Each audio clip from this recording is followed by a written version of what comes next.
Bueno, los tipos de implantes mamarios están divididos en unos que son, dependiendo de lo que tengan por dentro, sea solución salina o sea silicona, por una parte.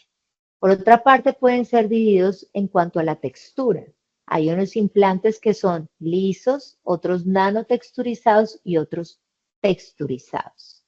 Otras diferencias dependen de la altura. Entonces hay unos implantes que son más proyectados y otros menos proyectados.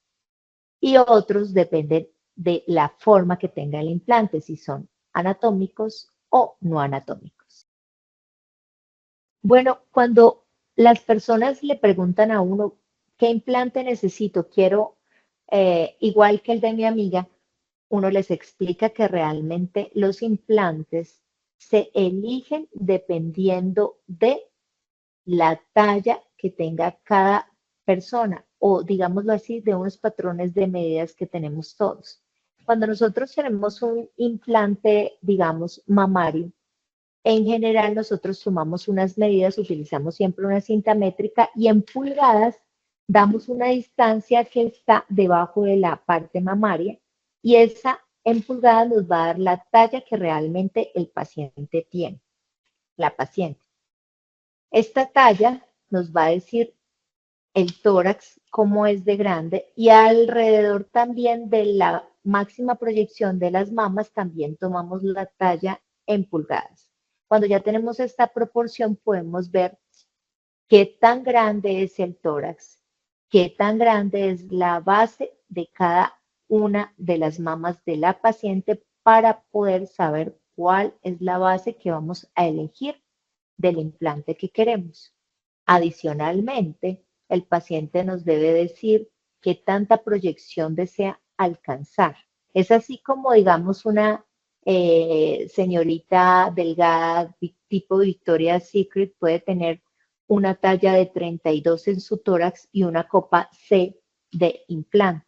Entonces son, en ese caso, implantes de bases muy angostas porque son tórax delgados con unas proyecciones bastante altas. Todo depende de cada uno de los pacientes. A veces hay pacientes de espaldas anchas donde un implante debe ser de base ancha para poder lograr el escote mamario que desea la paciente. Entonces, juegan varios factores.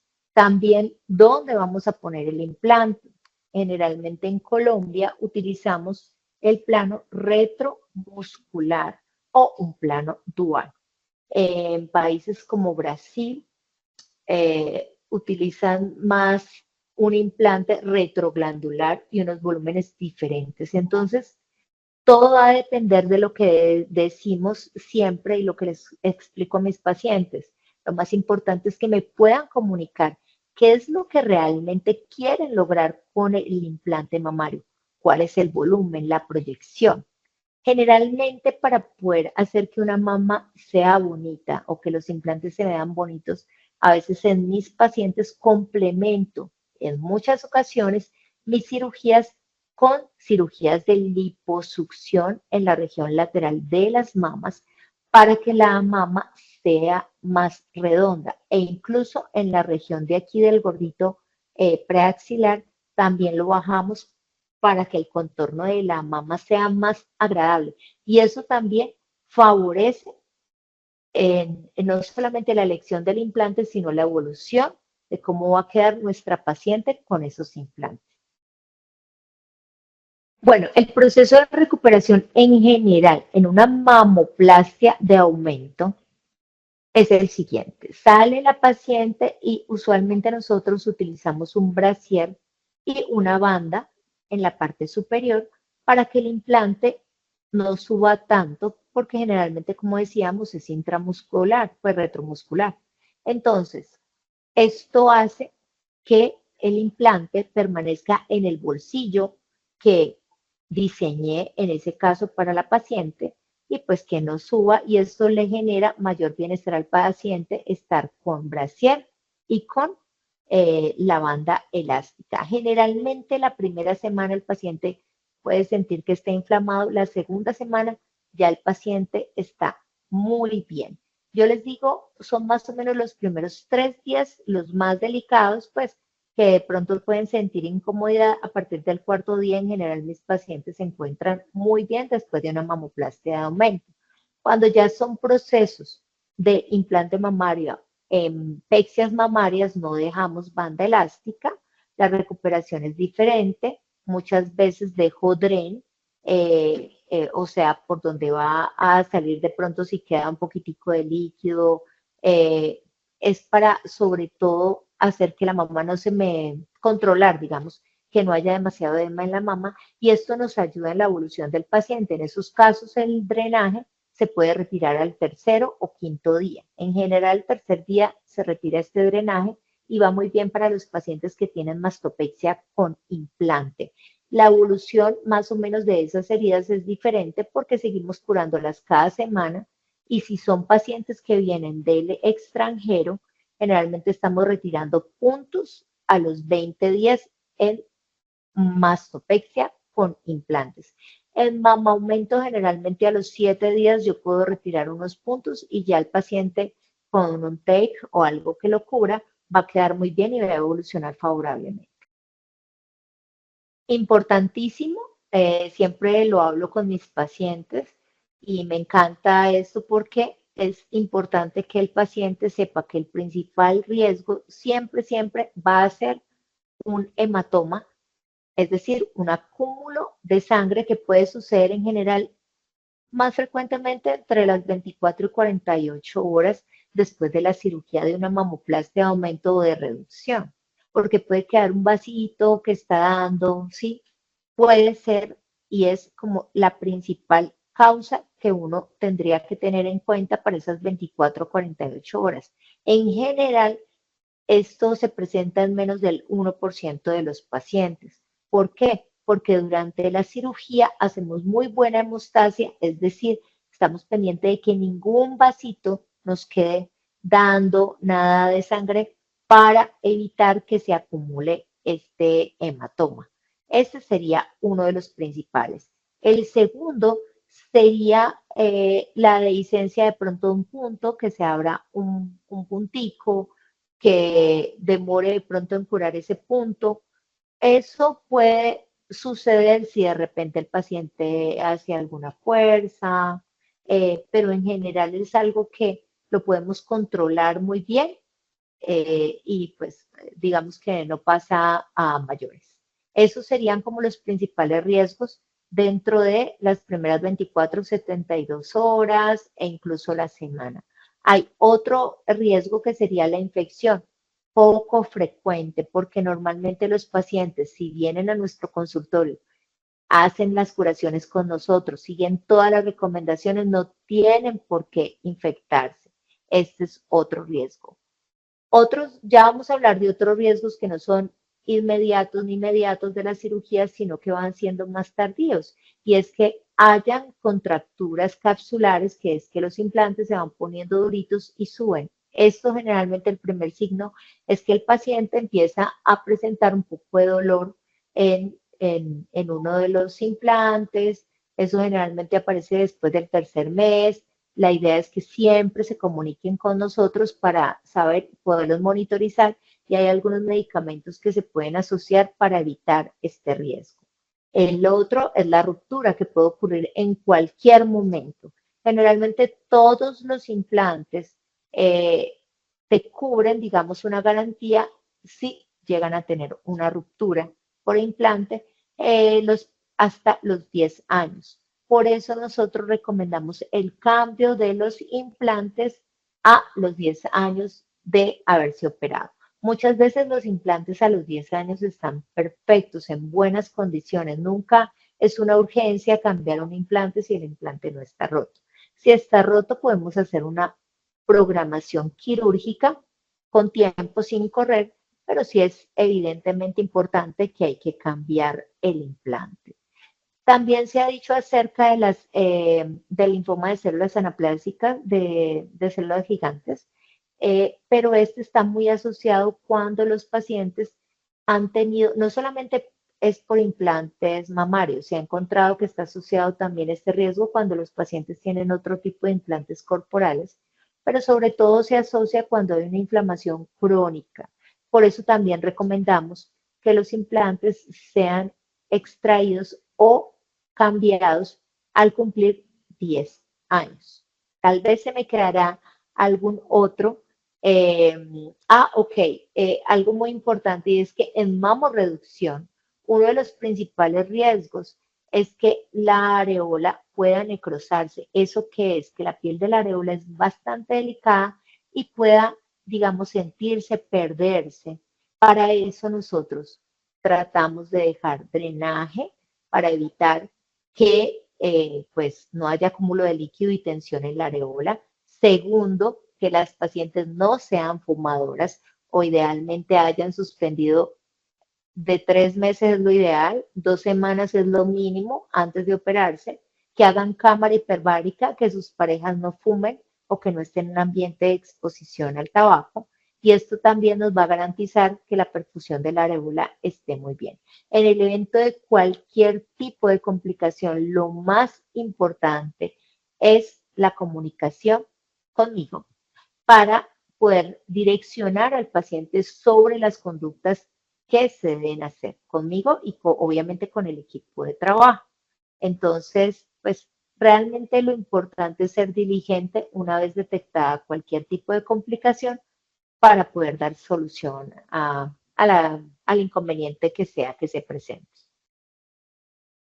Sí, efectivamente. Bueno, en cirugías de mamoplastia de aumento no tiene ningún inconveniente la paciente para lactar. En una apexia tampoco. Cuando ya hemos hecho una reducción mamaria, en muchos casos podría ser, dependiendo de la técnica reconstructiva, la cantidad de la glándula que se haya resecado. Entonces depende realmente como de varios factores, pero en general eh, he tenido pacientes que no han tenido ningún inconveniente para dar lactancia. En una mamoplastia de aumento, los resultados definitivos siempre les digo a los 3 meses. En una mastopexia con implantes, a los 6 meses ya el resultado definitivo. Sin embargo, digamos que el 50% en una mamoplastia de aumento se logra al mes. Y en una mamoplastia de, digamos, de reducción o empexia, también al mes ya ves prácticamente un cambio muy agradable. Y ya lo que queda son temas pues de desinflamación y ya depende de cada uno de los pacientes, porque hay pacientes que se inflaman más que otros. Ok, es una pregunta muy frecuente. ¿Me va a alterar, doctora, la sensibilidad?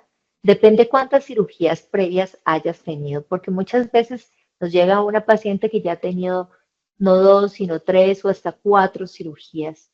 Entonces, cada vez que hay movilización de tejidos, pues incrementa el riesgo para todo en general. Pero yo diría que es poco frecuente en una mamoplastia de aumento y en una mastopexia es algo que se puede presentar, pero en general puede recuperarse la sensibilidad más o menos a los 6 meses completa en pacientes que presenten de pronto alguna disestesia. Es decir, que sientan como un poquito de hormiguitas alrededor de la areola, esto puede mejorar. Es muy escaso, menos del 1% de las pacientes que puedan quedar sin sensibilidad en la areola de la mama. Es muy poco el riesgo. Siempre existe, se comunican los consentimientos, pero realmente, digamos, no, en mi práctica hasta ahora, gracias a Dios, no lo hemos presentado. Bueno, les quiero comentar que la explantación mamaria se refiere a cuando las pacientes deciden ya no tener más implantes mamarios. Esto la paciente lo puede decidir por diferentes cosas, porque ya no quiere alcanzar el volumen que quiere, sino que ya quiere tener un volumen más pequeño, porque no quiere someterse a otros procedimientos quirúrgicos más adelante.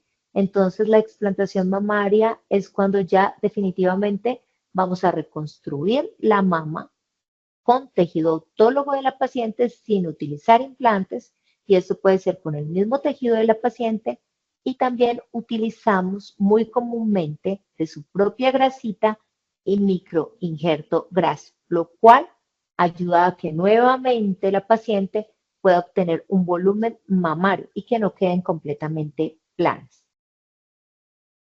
La explantación mamaria realmente en la actualidad las personas la han asociado mucho con el síndrome de Asia, es decir, que tienen síntomas inflamatorios asociados a los implantes mamarios. Sin embargo, en la actualidad, según revisiones clínicas con reumatología y cirugía plástica, se ha encontrado que realmente hay mucho más sobrediagnóstico acerca de esto, porque las mujeres en general en su etapa de madurez presentan algunos síntomas inflamatorios dados por los cambios hormonales que no son necesariamente correlacionados con la parte de los implantes mamarios. Entonces, la explantación mamaria realmente tiene diferentes indicaciones, pero hay que personalizar.